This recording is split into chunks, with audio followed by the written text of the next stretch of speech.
All right, so next time, which is basically the finale for the year, this will probably be our last one for 2023. So I thought we should pick something 90s flavored to give a little bit of variety. I love the 90s. So, what's this? I have heard of this. Do I know any of these songs? I'm not sure if you would. If anything, probably something like Karma Police, I would guess. Class of 98. Woo woo. Yeah, this came out right around similar time. I think it's 97, if I am right. I really didn't get into radio music until like 90, my sophomore into my junior year. I don't know, 96, 97. But even then, it was a lot of pop and soft rock. Technically. I think this is a great choice. So I thought it'd be fun. It's one I've wanted to hear for a long time anyways, to do it. Yay. I'm excited. So that should be a fun one. A little different than some of the ones we've done, so...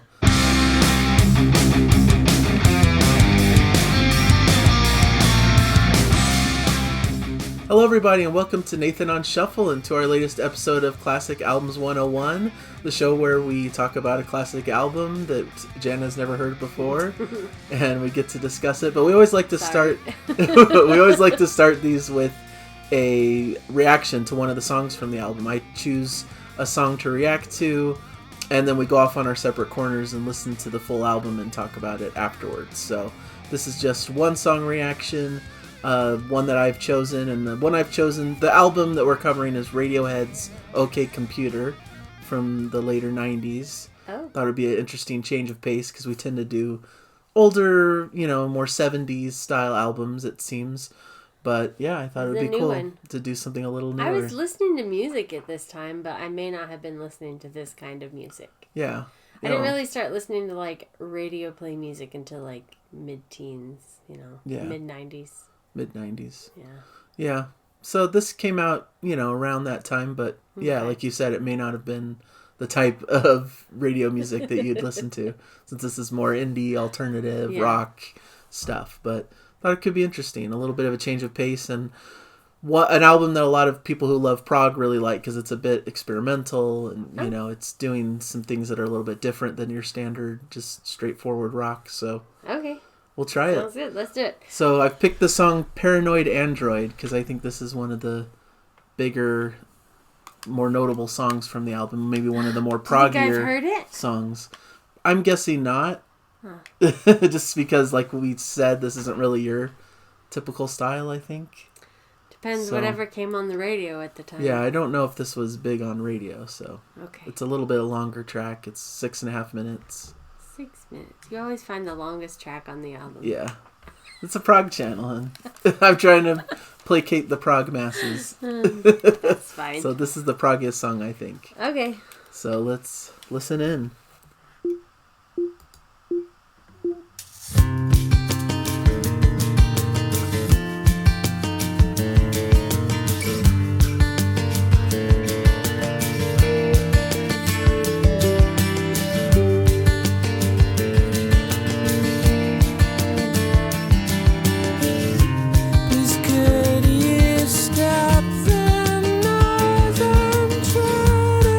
Get somewhere.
There you go. That ended rather abruptly. Well, I felt like the end was like the last like minute 45 seconds of it was just like a all right, now we're gonna start playing really fast. Like it was just like a burst of energy at the end. And at some points I felt like the song probably needed that burst of energy. And so a little bit slower, for me a little bit, but the singing, it was very like in the like 90s punk like type of style, like a very 90s singer. Like that's what it sounded like. It just sounded like all the bands from my teenage years, right? And but when he like held a lot of his notes out, and like it was just really good and clear. I thought that was excellent. That's cool. I really like this piece a lot. Like I think it has some things in common with a lot of prog music. I think it's pretty varied. There's different sections to it. Like you said, there's kind of that more quicker, harder rocking kind of part, which I think came out in the middle as well. So, and then they kind of reprised it at the end. And then there's parts that are a bit more, laid back perhaps. It's all kind of melancholy and kind of that era, I think is, it's pretty indicative of that 90s rock feel, but done pretty interesting with some different twists and turns. So I thought it was really cool, but it is great. It's great. It was really cool. Yeah, great melancholy, song. I think, is a good word to like describe it. Like I didn't think it was like necessarily slow. Yeah, like, it's not like it's like just a ballad or anything. Yeah, and it wasn't like, I didn't think it was boring. Like it was just, it had this feel over it that was just like, we're gonna stand in this club and just groove to this music and like, like this bar and just. Yeah, it had a good groove to it. That's a good point. But it had a good groove. A little bit of a darker, more somber tone, perhaps. But really beautiful music, like the way they arrange it, and it's just like a beautiful sound palette that's surrounding it. So really cool stuff. I'm excited to hear the full album. It's one I've been wanting to. I've heard things here and there, but I don't know if I've ever like done a full dedicated listen through. Ooh. So I'm excited to get to it. For you too. All right, so now we move to the other part of the video. We're going to go off and listen to the full album separately and talk about our impressions of the whole album. We will be right back after these messages. All right, transition time. And we're back. Here we are. This is our show where we're talking about Radiohead's OK Computer. You just saw us listen to one of the tracks from it, Paranoid Android. And now we're going to talk about the album in full now that we've each heard it. So, should be an interesting one. It's kind of a different kind of album, I think, than the ones we've covered so far. So it was. But as a little bit of background first, the band was formed in Abingdon, Oxfordshire, England in 1985. Oxfordshire. A good year. Maybe. Maybe. Good try. And their first official album came out in 1993, Pablo Honey. Full of like simpler songs, more introspective and melancholic. Then they did their album The Bends, which I believe brought them a little bit more mainstream success, more kind of your standard alternative rock at the time, in the mid-90s era. And then this was their third album, OK Computer, which came out in 1997, which kind of saw them experimenting a little bit more compared to the sound on their prior album, a little bit more like electronica kind of elements and, different kind of sounds and vibes and, trying out things that are a little bit different, especially in the music scene at the time. So it was hailed as a bit of a masterpiece of an album by many at the time, like this alternative rock, album that really transcended boundaries and did things a little bit different and where it was experimental and had a certain vibe to it. It had elements of like progressive rock, which is what we feature a lot on the channel, but then also elements of like electronic music and, the alternative indie rock of the day. And so it was a pretty notable release for them. And they've gone on to have a pretty notable and storied career with a lot of great, highly recommended and regarded albums. So this is the one we're talking about, OK Computer, which I selected because I knew it was like a somewhat of a landmark album for the, I wanted to pick something a little more modern, something from the 90s that really defined a different musical style. And so I thought this would be an interesting one. But I knew going in it might not be exactly to your taste, but I thought it'd be interesting anyways. This came out in 1997, yes, right? Correct. I probably could have guessed that. Yeah, you could tell by the sound of it. I started listening to the radio in probably 96. Okay. 97, really got into it. Once I got, like, driving. Once I got my car. Yeah. So I was, like, 16, 17 years old around then. And I listened to the radio all the time. I did not listen to the alternative station. So Sure. I was not very familiar with this. I was more like pop, soft rock, rock and roll type, I had it saved on my 6 little buttons that were preset to radio stations. Sure. KRAB was there, and that was the alternative. Yeah. But not one you would go to. Yeah.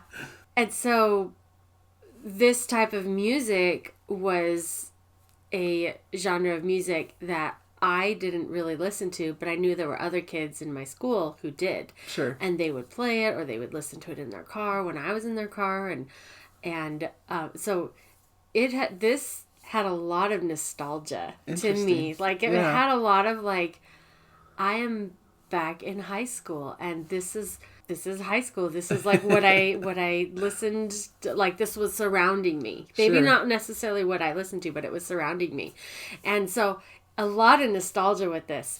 My initial like listening to all this music, I don't think I recognized any of the songs on it except for maybe one of them, or maybe that's just because it was the one that I liked. Yeah. So they were all fine, but there was one that I liked. Yeah. But they all had a similar sound, and so like the same drum beat was like in the first 3 songs. Okay. And so I liked the first song, but then like I thought the whole album sounded really similar. A lot of like the singer was great voice, like great voice, a different style, and then he had and then it would often go into minor key, and right. So but I really liked the first one. Right, it's called Airbag. Is the first song. Yeah, I liked that one. When I was listening to it, I was like, I have no idea what song we'd listen to. Like the one you just heard, I couldn't remember what song it was. Like I was like, was this it? Like I had no idea. Yeah. And then it wasn't until I actually got to Karma Police, right? That's what we listened to? Actually, no. Oh no. That's okay. We listened to Paranoid Android, I believe. We did? Yeah.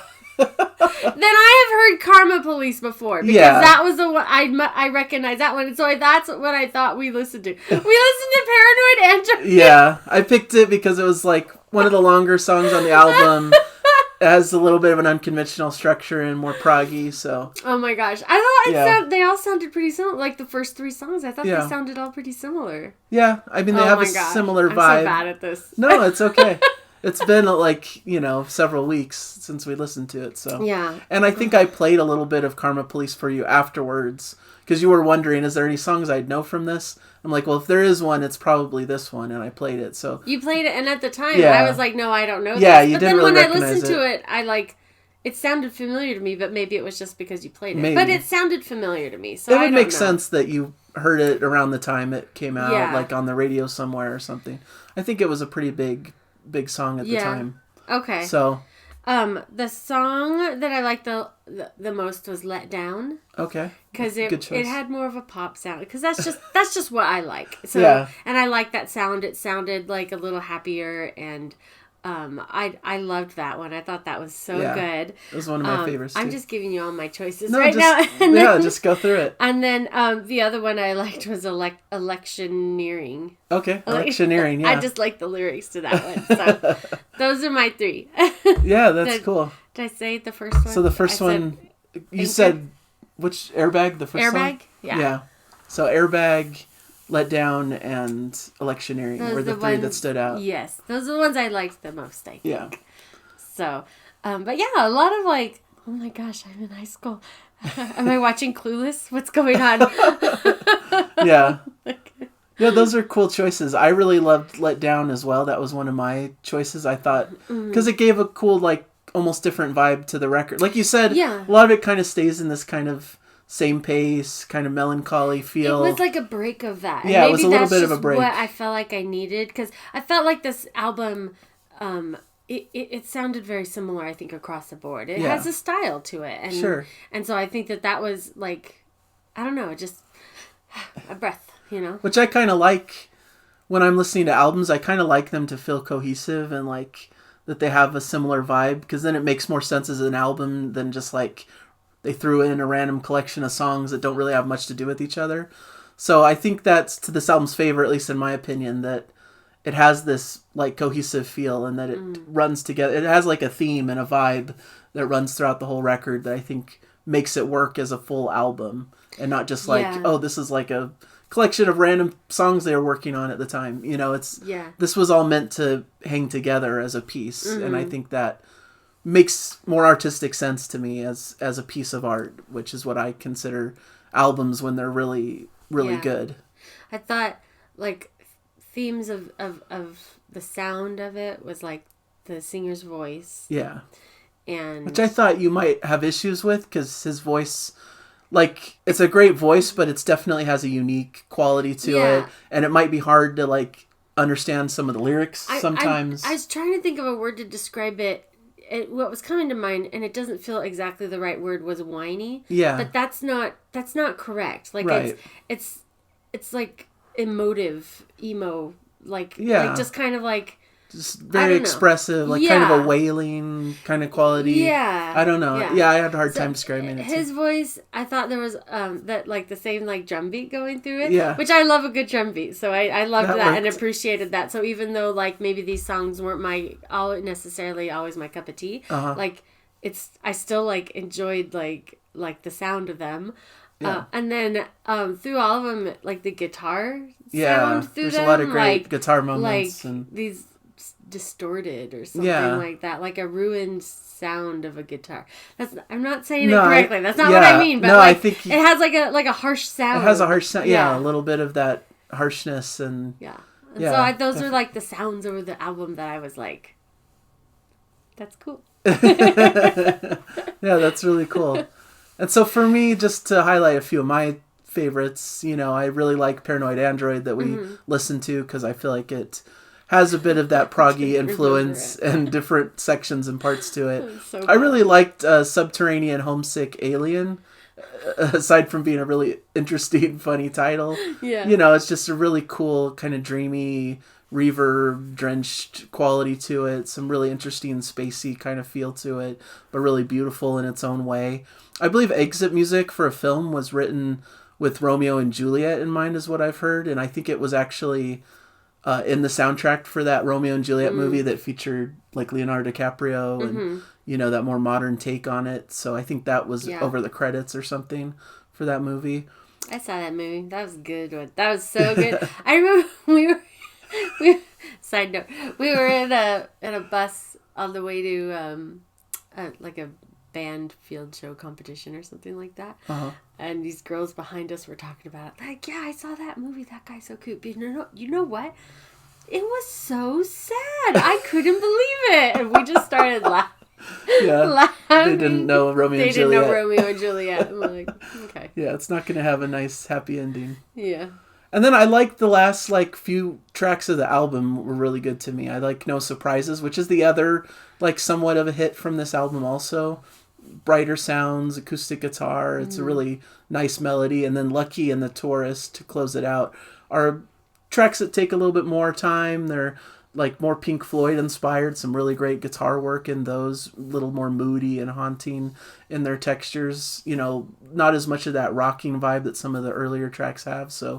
But I thought a really cool way to kind of close the album with that same melancholy, cold kind of feel that they have throughout the record. So yeah. Pretty cool little record, I thought. Cool. I really enjoyed it. It was one I really wanted to listen to. I've heard things here and there, but I hadn't really sat down and listened to the full record, and Radiohead's been on kind of my bucket list of artists I need to check out. So, and I was pleasantly surprised and happy to listen through this. I thought it was really excellent. So, really happy. Brought me back. Brought you back to your 90s. My era. 90s high school. 90s high school experience. Yeah. All right, so I guess let's rank it, right? Oh. Amongst our other choices. This is really the final one for the year, so we're basically solidifying our 8 albums that we covered this year. It's not so good in my rankings. Oh, no. It's going to drop pretty low, probably, huh? Yeah, I'd probably put it at the very end. Okay. Is that bad? No, it's fine. It's your list. Yeah, okay. It's fair. Yeah. So you're going to put it at the end? I feel so bad. It's okay. Don't feel bad. But it's just not my kind of music, you know? Yeah, that's fair. Like, I appreciate it, and it has a certain vibe, and it was what it was. It was great, you know? But not always my favorite to listen to, so, and that's okay. You like what you like, and it's okay to like things, and it's okay to not like things, and I'm going to put it at the end. Sorry. That's fine, yeah. And these are all, like, classics, you know, it's not like we're saying, oh, the lowest ranked one's a terrible album. Like, these are all just great albums. We're just deciding our preference on them. It's no objective ranking. I know a lot of people watching this are probably like, oh, how could you put that last? Radiohead's the best. They are great, and we love these records, but we just low on my enjoyability. Yeah, it's just our own preference for what kind of music we tend to like. Yeah, scale. For me, I'd probably put it in the middle of the pack. I'm thinking of putting it just below the Beatles at number 5 on my list. Wow. So, as a recap, these are the albums we've covered. Starting at number 1 for me was Supertramp's Crime of the Century, and then Iron Maiden's Seventh Son of a Seventh Son, Billy Joel's The Stranger, and then at 4, the Beatles' Revolver. 5 is where I'd put in Radiohead with OK Computer. 6 then would be Electric Light Orchestra, Out of the Blue. 7, Kate Bush, Hounds of Love, and then the last pick for me is Lynyrd Skynyrd, pronounced Lynyrd Skynyrd. That's how I would order them, just from my personal preference, but all great albums and all deserving to be considered classics in my mind. So mine's at the bottom. Sorry. Yours is at the bottom. So fine. I have Billy Joel, then the Beatles, then Iron Maiden, Electric Light Orchestra, Lynyrd Skynyrd, Kate Bush, Supertramp, and then Radiohead. Fair. So I think it's okay. That's okay. Yeah. All right, so I guess that closes out our year of classic albums. This is our finale for the season. Yeah. And so it's been a lot of fun, right? Yeah. So and maybe we're going to take a little hiatus. Maybe a hiatus, maybe doing something slightly different for a little while. We'll see.